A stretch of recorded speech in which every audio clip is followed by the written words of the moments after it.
Bonjour à tous, je suis ravi de vous retrouver sur canalturf.com. Nous allons parler du programme de ce samedi 10 septembre, une belle réunion qui nous attend sur l'hippodrome de Paris-Vincennes, à commencer par le quintet, une épreuve de groupe 3.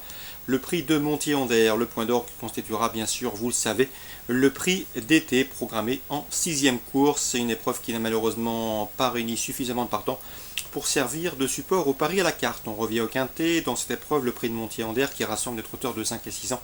J'ai placé en tête un cheval délicat, mais doué, c'est le numéro 15, Arlington Dream. À mon avis, en classe pure, il n'a rien à envier à cet adversaire du jour. S'il est bien luné, s'il est décidé, il peut mettre tout le monde d'accord. Un cheval dur à l'effort. On lui posera le numéro 16, Barrio Josselin. Le cheval est en forme, il vient de s'imposer dans le prix de la Porte d'Italie devant 5 de ses rivaux du jour. C'était le mois dernier à Enghien. Il est efficace, déféré des 4 pieds et devrait pouvoir répéter. À mon avis, c'est une bonne base. Attention également au numéro 3, Cash Campbell, cheval de classe. Il avait participé notamment au Grand Prix de l'UET, remporté par Bold Eagle à Volvega courant octobre. Depuis, le cheval a prouvé sa forme en se classant deuxième du prix de la Porte de Versailles le 17 août sur l'hippodrome d'Enghien, où là aussi, il devance 5 de ses adversaires du jour. Une confirmation est logiquement attendue. Attention également au numéro 1, Archangel AM, un cheval qui vient de faire sien un quintet plus sur ce tracé le 24 août, qui devrait pouvoir répéter. Le 10, c'est Apollo de Cassis, un cheval de qualité. Il compte déjà 13 victoires en 41 courses courues. Le dernier coup à Enghien, il luttait avec Barrio Josselin au moment de sa faute, mieux vaut donc le racheter. Le 14, c'est Bully Ginilou. Le cheval a certes enregistré ses 3 derniers succès au trot monté, mais il a également prouvé de la qualité au Sulky et me semble ici en mesure de venir corser les rapports. J'ai également retenu le numéro 8, Bluma Deripré, c'est un petit coup de poker. Elle reste sur la bagatelle de 4 disqualifications consécutives, mais dans un bon jour, elle peut s'immiscer dans une épreuve comme celle-ci dans les 5 premiers. Attention également au numéro 7, Aero King, qui sera déféré des 4 pieds, contrairement à ses deux dernières sorties à Enghien et à Bernay, qui avaient surtout pour but de le remettre en condition. En cas d'en partant, on citera le numéro 13 dans cette épreuve, c'est Bluegrass, une jument également de qualité. Résumé chiffré pour ce quintet du samedi 10 septembre, 15, 16, 3, As, 10, 14, 8 et 7. Dans le prix de Bali, une épreuve de groupe 2, j'aime beaucoup le 307 Dreamer Dello, un cheval de qualité. Il vient de faire sien le prix Pierre Gamard, le dernier coup. Une épreuve de référence, un cheval qu'il ne faut pas brusquer dans les premiers mètres de course, dans le premier kilomètre, ensuite il enclenche et est capable de dominer un lot comme celui-là. C'est un cheval que Eric Raffin a comparé le dernier coup à un certain Singalo, vainqueur de Cornulier. Je lui poserai toutefois et très sérieusement le 306 Dragon du Frêne. Le cheval vient de courir au sulky, mais il revient aussi au trot monté. Il a des références sous la selle, jugez plutôt. Il a remporté le prix d'essai courant juin sur le tracé qui nous intéresse, à mon avis.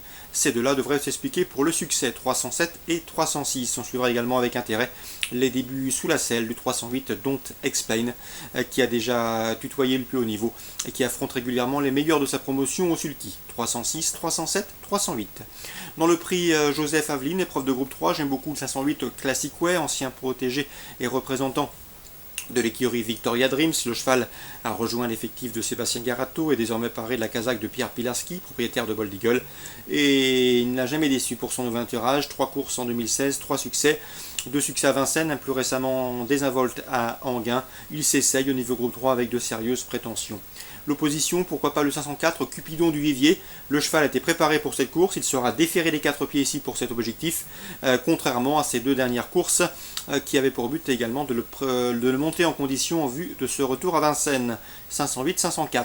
Dans le prix d'été, la 6e, difficile d'aller contre le 608 Bird Parker, rapidement disqualifié dans le critérium. Il aura ici soif de revanche, un cheval de tout premier plan, vous le savez, il a remporté le Harper Hanover cette année, mais également le prix Jean-Luc Lagardère à Enghien.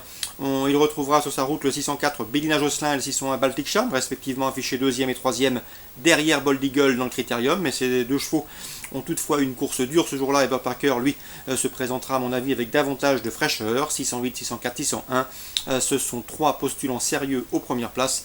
Attention également à l'irréprochable Uraines, le 607, une Uraines qui est irréprochable depuis plusieurs mois maintenant. Elle a pris plus de 800 000 € depuis son arrivée dans l'écurie de Fabrice Sullois. C'était l'hiver dernier et ne devrait pas s'arrêter en si bon chemin. Elle qui peut se targuer d'avoir remporté l'Ilium Petravet cette année ou encore la Copenhagen Cup. Dans cette épreuve, sur un second rideau, on citera le 602 Call Me Keeper qui, à mon avis, devrait rapidement tutoyer ce genre de chevaux.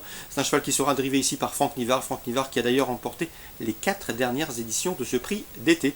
Mais à mon avis, Call Me Keeper ne sera ici envisagé que pour une place. Résumé chiffré, le 608 Bird Parker, le 607 Uraines, devant le 4 Bélina Josselin et le 1 Baltic Charm, en léger retrait le 2 Call Me Keeper. Concernant maintenant la Réunion 3 à Toulouse, dans la première j'aime beaucoup le 101 Jaikiri Safina et le 105 Diva Dupont, respectivement affichés première et deuxième d'une épreuve de même facture le mois dernier à la Teste. On prend les mêmes et on commence. Dans la quatrième, je vous conseille le 402 Halaya, estimé par François Roux. François Roux qui n'est autre que le tenant du titre dans ce prix Occitanie, une listed race. Halaya reste sur 2 places de deuxième dans des listed disputées à la Teste et à Vichy et mériterait de remporter la sienne. Donc c'est le 402 Halaya qui mérite amplement sa victoire au niveau listed. À Vichy en réunion 5, réunion consacrée aux trotteurs. Sachez que dans la première, Thibaut Le Floch est confiant avec le 101 Baccarat de Niro. Le cheval reste sur une série d'échecs, mais des échecs excusables. Il est parti au galop à diverses reprises. Cette fois-ci, il sera muni d'un enraînement, contrairement à sa dernière sortie, ce qui devrait l'aider. Et d'après son entraîneur, il est capable de faire l'arrivée à ce niveau et à se racheter. Donc c'est le 101 Baccarat de Niro, bon rapport qualité-prix en vue. Dans la suivante, j'aime beaucoup le 205 Euripide Ludois de bon bruit circule. Le cheval s'est bien qualifié et Stéphane Bourlier se plaît toujours à Vichy. Le cheval peut frapper fort d'entrée de jeu. Dans la quatrième, attention 413 Charmeur Ludois. J'ai pu m'entretenir avec son entraîneur et jockey Florian Joseph. Il est confiant. Le cheval était gardé pour cette course. Le cheval était compliqué au début. Il s'amende.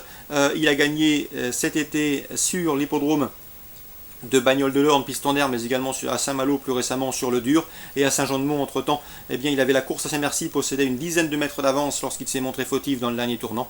C'est un cheval qui a été réservé pour cette course, je vous le répète, le 413 Charmeur Ludois. Et enfin, dans la sixième, j'aime beaucoup le 606 Dard Rock, qui fait partie des bons espoirs de Pierre Belloche dans cette promotion. Le cheval reste sur 2 succès, dont un Graigne, mais il a également gagné corde à droite, et à mon avis, il peut ici signer une 3e victoire consécutive. Je résume tout ça rapidement pour Vichy en réunion 5. La première, le 101 Baccarat Niro, outsider intéressant. Le 205 Euripide Ludois, des débuts à suivre avec intérêt. Le 413 Charmeur Ludois, c'est une course visée. Et le 606 Dard Rock pour une passe de 3 tout à fait envisagée et envisageable. Voilà pour les infos de ce samedi 10 septembre. Excellent jeu à tous, bonne journée.